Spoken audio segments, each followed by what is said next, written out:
Hello बच्चों, आप लोग कैसे हैं। कुमार ज्ञान यूट्यूब चैनल पर आप लोग का हार्दिक स्वागत है। एक बार फिर हम आप लोग को बीच में उपस्थित हुए हैं। तो चलिए बच्चों, आज हम आप लोगों को प्रेजेंट कंटिन्यूअस टेंस का इंट्रोगेटिव सेंटेंस बताएंगे जो बहुत ही मज़ेदार है ना। अगर आप स्ट्रक्चर समझ लेते हैं तो आपको ट्रांसलेशन बनाने में कोई तरह के परेशानी या दिक्कत नहीं होगा। देखिए बच्चों, अगर आप लोगों को ये वीडियो पसंद आए तो कुमार ज्ञान यूट्यूब चैनल को लाइक, सब्सक्राइब, शेयर एवं कमेंट जरूर करें। तो चलिए बच्चों, अब देखिए हम हेडिंग दे चुके हैं interrogative sentence in present continuous tense, यानी प्रेजेंट कंटिन्यूअस टेंस का इंट्रोगेटिव हम बताने जा रहे हैं। देखिए सबसे पहले हम स्ट्रक्चर लिखते हैं, उसके बाद आप लोग को समझाएंगे। देखिए स्ट्रक्चर लिखते हैं, है ना। स्ट्रक्चर में देखिए सबसे पहले क्या होगा, सबसे पहले होगा आपको एम या इज या आर, उसके बाद आपका हो जाएगा सब्जेक्ट, है ना। उसके बाद हो जाएगा V1, उसके बाद हो जाएगा ING, उसके बाद हो जाएगा ऑब्जेक्ट, उसके बाद हो जाएगा प्रश्नवाचक चिन्ह। थोड़ा सा ध्यान से देखिएगा, समझिएगा, बहुत ही लाजवाब स्ट्रक्चर है। और अगर आप लोग स्ट्रक्चर समझ लेते हैं तो ट्रांसलेशन बनाना कोई बड़ी बात नहीं है। तो देखिए बच्चों, आप सबसे पहले इंट्रोगेटिव वाक्य समझिएगा, है ना। देखिए हिंदी में अगर क्या लगा रहे, है ना, शुरू में अगर हिंदी के वाक्य में क्या लगा हुआ रहे तो वैसे वाक्य इंट्रोगेटिव सेंटेंस कहलाते हैं। लेकिन सबसे पहले आप लोग को ये पहचानना है कि आखिर में ये वाक्य किस टेंस का है ना, और ये वाक्य कैसा है, अफर्मेटिव है कि नेगेटिव है कि इंट्रोगेटिव है। चलिए इंट्रोगेटिव के बारे में हम बता रहे हैं तो इंट्रोगेटिव पर ही हम चर्चा करेंगे। तो देखिएगा सबसे पहली बात पहचान जो है आप लोग का, क्रिया के अंत में रहा है, रही है, रहे हैं। अगर कोई वाक्य के क्रिया के अंत में रहा है, रही है, रहे हैं इत्यादि लगा रहेगा तो आप समझिएगा कि वैसे वाक्य प्रेजेंट कंटिन्यूअस टेंस का वाक्य है। और अगर वाक्य के शुरू में क्या लगा हुआ हो तो समझिएगा कि वैसे वाक्य आपको इंट्रोगेटिव सेंटेंस में है ना, यानी इंट्रोगेटिव है। तो देखिए क्या भी लगल है, रहा, रही, रहे लगल है, इसका मतलब ए प्रेजेंट कंटिन्यूअस टेंस का इंट्रोगेटिव का वाक्य है ना। अब आइए, जब इतना समझ गए तो अब हम इसको बनाने की विधि समझेंगे, है ना।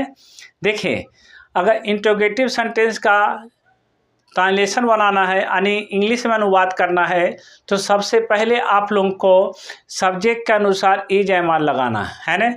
सबसे पहली बात आपको ध्यान देना है कि इज एम आर लगाना है, लेकिन किसके अनुसार, सब्जेक्ट के अनुसार।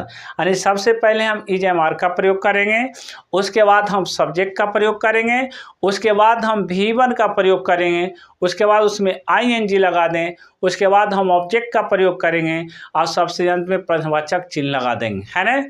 तो आपका ट्रांसलेशन बन जाएगा। देखिए स्ट्रक्चर भी वही लिखे हैं कि इज एम आर यानी am is are plus subject plus V1 plus ING plus object. देखिए V1 प्लस ING को V4 भी लिख सकते, कोई दिक्कत कोई परेशानी नहीं है। हम V1 प्लस ING लिखें इसलिए इसको समझने में कोई तरह का आप लोग को परेशानी नहीं होना चाहिए। अब देखें एम का प्रयोग किसके साथ होता है बता चुके, लेकिन फिर भी हम एक बार बता देते हैं।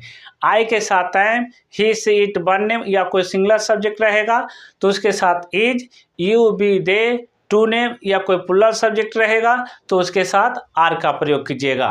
तो देखिए बच्चों स्ट्रक्चर देखिए और ट्रांसलेशन बनाइए। देखिए कहता है क्या मैं बाजार जा रहा हूँ, है ना। तो बताइए इसमें सब्जेक्ट कौन होगा, मैं होगा, है ना, क्योंकि जाने का काम मैं कर रहा हूँ इसलिए मैं होगा क्या, सब्जेक्ट। मैं के अनुसार क्या लगेगा, एम लगेगा, तो यहाँ पर लगा देंगे क्या, शुरू में एम, है ना, एम लगा देंगे। उसके बाद सब्जेक्ट रखेंगे तो सब्जेक्ट क्या होगा, आई होगा, है ना। उसके बाद देखिए V1 है ना, वर्ब, तो जाना, है ना, तो जाना का मीनिंग क्या होगा, गो होगा, तो इसमें हम गो लिख के इसमें ING लगा देंगे तो क्या होगा आपका, गोइंग। अब देखिए ऑब्जेक्ट, कहाँ जा रहे हैं, तो आप बाजार जा रहे हैं, है ना, कहाँ जा रहे हैं, आप बाजार जा रहे हैं, तो क्या होगा, टू मार्केट हो जाएगा, क्या होगा, टू मार्केट। देखिए बहुत ही आसान है ट्रांसलेशन बनाना, कोई बहुत बड़ी बात नहीं है। खाली आप स्ट्रक्चर अगर समझ जाते हैं तो ट्रांसलेशन आपसे इजी बनेगा। देखिए क्या बन गया, am I going to market. चलिए बच्चों, अब हम दूसरा वाक्य पर ध्यान देते हैं ना। देखिए थोड़ा सा दूसरा वाक्य पर ध्यान दीजिएगा। दूसरा क्या कहता है, क्या तुम रोटी खा रहे हो। तो देखिए इसमें सब्जेक्ट क्या होगा, तुम। तो तुम का मीनिंग क्या होता है, यू। तो यू के अनुसार क्या लगेगा, आर। तो यहाँ पर क्या लगा देंगे, आर, है ना। उसके बाद सब्जेक्ट क्या होगा, यू, यू लगा देंगे, है ना। उसके बाद देखिए वर्ब कौन होगा, खाना। खाना का मीनिंग क्या होता है, ईट। ईट में आई लगा देंगे, क्या हो जाएगा, ईटिंग। क्या हो जाएगा, ईटिंग, है ना। उसके बाद देखिए ऑब्जेक्ट क्या होगा, रोटी। तो क्या हो जाएगा, ब्रेड, है ना। क्या होगा, ब्रेड। उसके बाद अंत में प्रश्नवाचक चिन्ह लगा दीजिएगा। तो क्या होगा, आर यू ईटिंग ब्रेड, है ना। क्या तुम रोटी खा रहे हो। अब देखिए अगला सेंटेंस, क्या मैं तुम्हारी मदद कर रहा हूं। तो देखिए क्या से शुरू है, तो इंट्रोगेटिव होगा। इंट्रोगेटिव सब्जेक्ट के अनुसार इजेमार का प्रयोग होता है। तो मैं है ना। तो मैं के अनुसार क्या होगा, एम होगा। तो यहाँ क्या लगा देंगे, एम। और सब्जेक्ट क्या होगा, आई, है ना। अब देखिए वर्ब मदद करना। मदद करना क्या होता है, हेल्प। हेल्प पे आई नहीं लगता, हेल्पिंग हो जाएगा, हेल्पिंग। ऑब्जेक्ट क्या होगा, तुम्हारी। क्या होगा, यू। क्या हो जाएगा, यू। उसके बाद दे देंगे क्या चीज, प्रश्नवाचक चिन्ह।